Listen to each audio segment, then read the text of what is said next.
किया है, जिसमें राजस्थान में भी जो टॉपर रही हैं वो सीकर की लक्ष्मणगढ़ की खुशी शेखावत रही हैं, जिन्होंने 99.80% ऑफिशियली मार्क्स लेकर मान बढ़ाया। वहीं पे जयपुर की बात करें, जयपुर राजधानी जयपुर में भी मेरे साथ राघव जैन मौजूद हैं, जिन्होंने भी प्रदेश का मान बढ़ाया है। इन्होंने 3 सब्जेक्टों में 300 नंबर और 2 सब्जेक्टों में 99% नंबर लेकर एक जो राजस्थान की धरती है इसका कहीं ना कहीं नाम रोशन किया है। वहीं पर माँ बाप का नाम भी रोशन करने का काम किया है। मेरे साथ तो खुद राघव मौजूद हैं, मैं बात करने की कोशिश करता हूं कि क्या पूरा एजेंडा रहा इनका शुरुआत से पढ़ाई को लेकर और आगे की क्या रणनीति है, क्योंकि इनकी मम्मी मेरे साथ मौजूद हैं, उनसे भी हम बात करेंगे। लेकिन सबसे पहले सीधे राघव के पास चलते हैं। राघव, बधाई हो पहले तो आपको कि आपने अच्छी अचीवमेंट की है। सर राघव, क्या मोटिवेट कर रहा है आपका, आगे की प्लानिंग क्या है?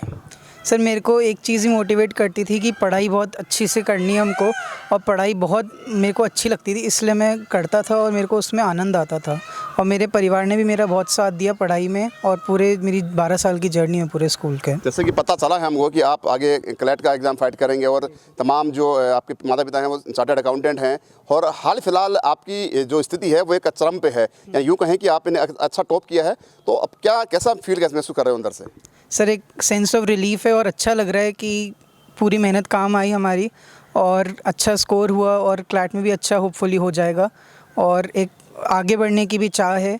और हमारे को ये लग रहा है कि जैसे मतलब बहुत दिल से अंदर अच्छा से लग रहा है कि एक सेंस ऑफ अकम्पलिशमेंट है कि हमने बहुत बड़ी चीज़ अकम्पलिश कर ली है अभी।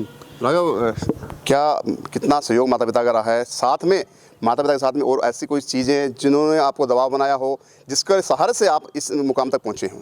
माता पिता और पूरी संपूर्ण परिवार का पूरा साथ था, जैसे पढ़ाते थे कभी कभार, और पूरा मेरी मम्मी ने पूरे 12 साल पूरा साथ दिया है हमारा। और जैसे कभी भी दबाव आता था तो मैं बात करता था अपने माता पिता से, परिवार से, तो उससे काफ़ी हल्का लगता था, और पढ़ाई में भी उसमें काफ़ी मदद होती थी। और जैसे कभी प्रेशर आता था कि कभी कम परफॉर्म कर लिया, कि कभी काफ़ी प्रेशर आ गया एकेडमिक, तो माता पिता से बात करता था मैं, और उससे एक सेंस ऑफ रिलीफ भी आ जाता था। लेकिन राघव, सबसे बड़ा सवाल ये भी कि कितनी घंटे पढ़ाई करते थे आप, क्या दिनचर्या रहती थी? क्योंकि हाल फिलहाल तो रिजल्ट आ चुका है, और जो आपको आशा थी उसके अनुरूप रिजल्ट मिला है आपको, तो उस समय क्या रहता था, किस प्रकार से? क्योंकि प्रेशर रहता है स्टूडेंट लाइफ में, हम भी गुजरे हैं उस लाइफ से, तो कहीं का प्रेशर बाहर का भी रहता है, यार दोस्तों का भी रहता है, घर का भी रहता है, स्पेशली माता पिता का ज़्यादा रहता है। जी सर मैं कभी भी अपनी पढ़ाई और मापता नहीं था, मैं कोई टाइमिंग नहीं होती थी। मेरे को जब अच्छा लगता था तब मैं पढ़ता था, और अगर नहीं लगता था अच्छा, या दिमाग से मेरे अंदर से आवाज़ आई थी कि बस आज के लिए हो गया, तो बस आज के लिए हो गया, उसके आगे मैं नहीं पढ़ता था। उसके आगे मैं कभी खेलने चले जाता था, कभी कोई मूवी देख ली, सर ऐसा ही करता था मैं। लेकिन परिवार की रोक टोक बीच में नहीं रहती थी? परिवार की रोक टोक नहीं रहती थी, परिवार तो उल्टा सपोर्ट करता था और बोलता था कि थोड़ा सा कम पढ़ो। आज के ज़माने में जहाँ तमाम जो कोचिंग सेंटर हैं, बात कोटा की कर ले, राजस्थान की कर ले, स्टूडेंट्स हैं एक डिप्रेशन में आके कहीं ना कहीं गलत कदम उठाने की कोशिश करते हैं, तो क्या उनको एक संदेश देंगे आप? सर मेरा तो यही संदेश है कि पढ़ाई आपको अच्छे से करनी है, तो आपको उसमें अपना दिल और दिमाग पूरे झोंकने पड़ेंगे, और उसके लिए आपको पढ़ाई से प्यार करना पड़ेगा। अगर आप पढ़ाई से प्यार नहीं करते हैं तो आप कहीं ना कहीं आप कोई ना कोई गलत कदम उठा सकते हैं। लेकिन सबसे बड़ा सवाल यहाँ पे ये भी है कि हाल फिलहाल आप एक स्टूडेंट की उम्र में हैं, लेकिन स्टूडेंट्स जो लगातार डिप्रेशन में चले जाते हैं, बात चाहे प्रेशर की कर लें, बात चाहे पढ़ाई के प्रेशर की कर लें, कोचिंग संस्थान हैं वो भी थोड़े बहुत प्रेशर डाल देते हैं, तो हाल फिलहाल आपने कोई कोचिंग ली थी?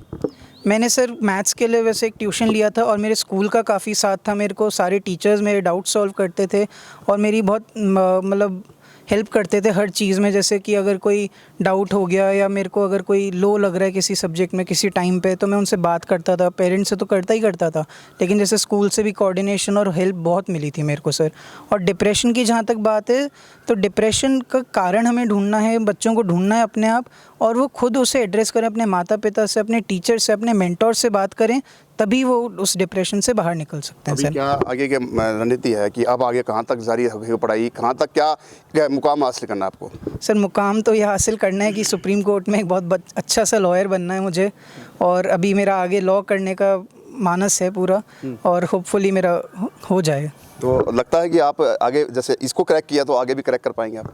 जी सर, बिल्कुल अपेक्षा है मेरी अपने आप से और मैं कर सकता हूँ। You are confident? Yes sir, I am confident. देखिए, राघव जैन मेरे साथ मौजूद थे। इन्होंने फुली कॉन्फिडेंस से कह दिया है कि सुप्रीम कोर्ट का लॉयर, एक अच्छा लॉयर, और उसके बाद में आगे की जो पढ़ाई है वो करना चाहूँगा, क्योंकि हाल फिलहाल ऑफिशियल अनाउंसमेंट हालांकि नहीं हुआ है, लेकिन कहीं ना कहीं टॉप 5 में सेकंड रैंक इनको मिलने वाली है। मेरे साथ उनकी मम्मी हैं शिवांगी सुचिता जैन, जो भी मेरे साथ सुची जैन मेरे साथ मौजूद है। मैं बात कर लेता हूँ। मैडम, एक तो बताइए, आपके बेटे ने इतना, थैंक यू वेरी मच। आपका कितना योगदान रहा है इस पूरे मुकाम को? मैं क्वांटिफाई नहीं कर सकती हूँ, लेकिन हाँ ये है कि मैंने राइट सिंस बर्थ मेरे दोनों बच्चों को बहुत सपोर्ट किया है और मैंने हमेशा चाहती थी कि वो एक अच्छे इंसान बने, सिर्फ पढ़ाई में ही नहीं पर हर चीज़ में वो अकम्प्लिश करें as good citizens, as good उनमें अच्छे मैनरिज्म्स होने चाहिए, अच्छे सिटीजन्स होने चाहिए, गुड एथिक्स होने चाहिए। मैंने हमेशा उस पर फोकस किया है। पढ़ाई was a very small part of it. लेकिन सबसे बड़ा सवाल कि आजकल, जैसे मैंने राघव से पूछा कि एक बच्चे डिप्रेशन में आके कहीं ना कहीं गलत कदम उठा लेते हैं, तो उसको लेकर आपने कितना मोटिवेट किया इनको, और किस प्रकार से आपने पढ़ाई के लिए भी कुछ कहा होगा, डराया धमकाया होगा, प्यार भी किया होगा, तो थोड़ा बता दीजिए, जैसे क्या जो दुनिया देख रही है, जनता देख रही है। फॉर्चुनेटली ये बच्चा, इसको मोटिवेट करने की बहुत ज़्यादा ज़रूरत नहीं पड़ी, ये सेल्फ मोटिवेटेड था, क्योंकि इसने घर में एनवायरनमेंट देखा, एक बहुत ही कंड्यूसिव एनवायरनमेंट था। मैं ये समझती हूँ कि डिप्रेशन में वो बच्चे आते हैं जिनके पेरेंट्स उनसे या तो कहीं ना कहीं कोई डिस्टेंस पर होते हैं, पेरेंट्स या कह दें, या वो किसी से बात नहीं कर पाते हैं। तो आई थिंक बच्चों को ओपन अप होना चाहिए, पेरेंट्स को उनको एक ऐसा एटमॉस्फेयर देना चाहिए जहाँ पे वो बच्चे उनसे खुल के बात कर सकें, अपनी प्रॉब्लम डिस्कस कर सकें, क्योंकि ज़रूरी नहीं है कि हर बच्चा एक पर्टिकुलर एक्स लेवल पर हो जिस पे पेरेंट्स चाहते हैं। तो हर एक की अपनी अपनी कैपेबिलिटीज़ हैं, तो उसको एक्सप्लोर करें, पेरेंट्स उस बच्चे को हेल्प करें हमेशा, तब तो बच्चे जो है वो कभी डिप्रेशन में आ ही नहीं सकते हैं। जैसे ये बच्चा राघव है, हमेशा मुझसे हर बात, मेरे दोनों बच्चे एक्चुअली हर चीज़ मुझसे डिस्कस करते हैं, तो हम घर में एक बहुत ही कंड्यूसिव एटमॉस्फेयर है हमारे यहाँ, तो I think that can prevent depression a lot. तो अभी हाल फिलहाल जैसे राघव ने मुझे बताया कि आगे सुप्रीम कोर्ट का लॉयर बनने का इनका सपना है, तो आप कितना मदद करेंगे अभी? क्योंकि अब हाल फिलहाल तो मदद कर चुकी हैं, लेकिन आप सोचा नहीं, इसमें मैं खुद लॉयर हूँ, हम दोनों एक्चुअली, मेरे हस्बैंड भी लॉयर हुआ करते थे, अब वो जज हैं वो, और मैं भी लॉयर हूँ, और हम दोनों चार्टर्ड अकाउंटेंट्स भी हैं। और क्योंकि इसने घर में शुरू से वो माहौल देखा है, तो अब इसकी एस्पिरेशंस है सुप्रीम कोर्ट के लिए, and we are all out for him. हम इसको जितनी मदद हो सकती है करेंगे, बट सब चीज़ों से अच्छा भगवान का, हमको सबसे बड़ा है कि भगवान का आशीर्वाद बहुत है, बड़ों का हमारे ऊपर बहुत आशीर्वाद है, जिसकी वजह से ये बचपन से लेके अभी तक टॉप करता है राघव, और आगे भी आई एम होपफुल कि he will become an excellent lawyer at the supreme court. अंतिम सवाल आपसे कि संदेश क्या देना चाहेंगे आज के परिवेश को देखते हुए उन माता पिताओं को जो अपने बच्चों को इस मुकाम तक देखना चाहते हैं? मुझे ऐसा लगता है कि हैप्पीनेस सबसे बड़ी है, खुश होना ज़िंदगी में वो सबसे इम्पॉर्टेंट है। आप बहुत ज़्यादा एक्सपेक्टेशंस कर लेते हैं तो बहुत खुश नहीं रह सकते हैं। अपने आप से भी एक्सपेक्टेशंस कीजिए, लेकिन एक लिमिट तक। बाहरी ये सब मटीरियलिस्टिक चीज़ों में नहीं इन्वेस्ट करके आप अपनी खुशी पर इन्वेस्ट कीजिए। जो चीज़ आपको प्रसन्नता देती है, चाहे वो एक छोटा सा गाना गाना हो, चाहे डांस करना हो, चाहे म्यूज़िक, कोई भी चीज़ जो आपको प्रसन्नता देती है उसको आप फॉलो ज़रूर करें। और पढ़ाई को जैसे इसने कहा कि प्यार करें पढ़ाई से, और अगर आपको लगता है किसी पॉइंट ऑफ टाइम पर कि ये चीज़ आपके लिए नहीं है, तो उसको छोड़ करके जो चीज़ आपके लिए है, आपको लगता है उसको परस्यू करना बहुत ज़रूरी है। हर चीज़ माता पिता के लिए भी मैं यही कहना चाहती हूँ कि अपने बच्चों को पूरा सपोर्ट करें, उनको अपने पास उनको मतलब आई मीन टू से कि उनमें इन्वॉल्व होके रहें। मैं शुरू से अपने बच्चों में इन्वॉल्व थी, और इन्वॉल्व होके रहेंगे तो बच्चे कहीं ना कहीं आपसे हमेशा अटैच रहेंगे। आप उनको अच्छे संस्कार सिखा सकते हैं, आप उनको अच्छे एथिक्स दे सकते हैं, आप उनको हैप्पी रहना सिखा सकते हैं, और मोस्ट इम्पॉर्टेंटली अपने जो भी फेलियर्स होते हैं उनसे आप मीट आउट करना सिखाना बहुत ज़रूरी है बच्चों को।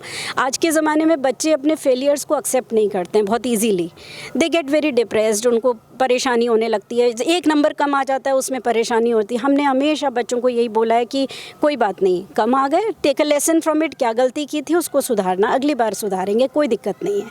ये बहुत ज़रूरी है पेरेंट्स के लिए। ठीक है, मेरे साथ राघव जैन मौजूद हैं जिन्होंने टॉप किया है CBSE 12th के एग्ज़ाम में। हाल फिलहाल शानदार अंकों से इन्होंने मुकाम हासिल किया है, और राजस्थान की धरती का नाम जो रोशन किया है वो कहीं ना कहीं एक देखने वाली बात है। हाल फिलहाल उनकी मम्मी जो मेरे साथ थी, मौजूद थी, उन्होंने साफ कर दिया है राघव ने भी जो अपने साथी हैं तमाम जो और भी उनको देख रहे हैं आज फिलहाल अपने टीवी स्क्रीन पे, जो वो भी इनसे मोटिवेट हो सकते हैं और उनसे जो उन्होंने संदेश दिया है कि कभी भी पढ़ाई से प्यार कीजिए और डिप्रेशन में नहीं जाएं।